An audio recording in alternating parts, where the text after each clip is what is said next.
संपूर्ण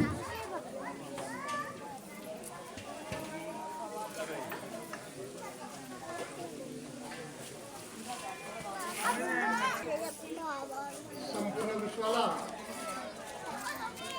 शांती आणि मैत्रीचा संदेश देणारे दुःखमुक्तीचे मार्गदाते सम्यक संबुद्ध,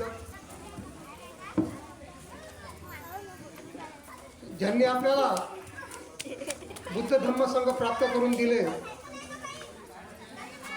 असे बोधिसत्व भारतीय घटनेचे शिल्पकार डॉक्टर बाबासाहेब आंबेडकर यांच्या विचारांना मी त्रिवार अभिवादन करतो। या ठिकाणी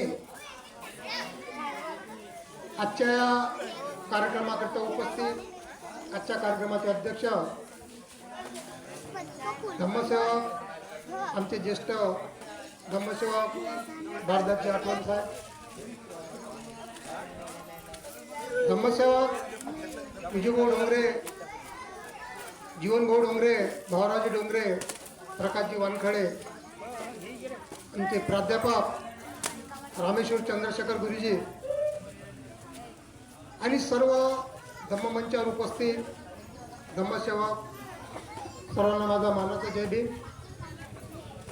त्याचप्रमाणे या कार्यक्रमाकरता उपस्थित या डोंगरगाव गावातील विशाखा उपासिका संघ, त्याचप्रमाणे कांशीहून आलेला महिला संघ तथा बौद्ध उपासक उपासिका सर्वांना मी जय भीम करतो।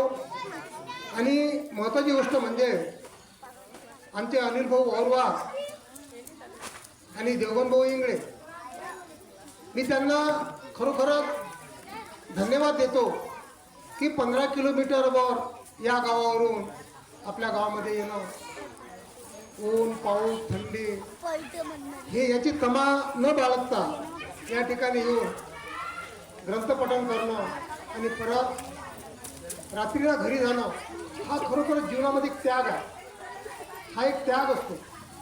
आणि असे बुद्धिजीवी त्यागी धम्मसेवक जर असले तर खरोखरच आपल्या धर्माला गती लवकरच मिळणार आहे। या गावामध्ये या वर्षवासामध्ये आषाढी पौर्णिमेपासून तर आश्विन पौर्णिमेपर्यंत या 3 महिन्याच्या कालावधीमध्ये आपल्या गावामध्ये भगवान बुद्ध आणि त्यांचा धम्म या ग्रंथाचं पठण चालू होतं।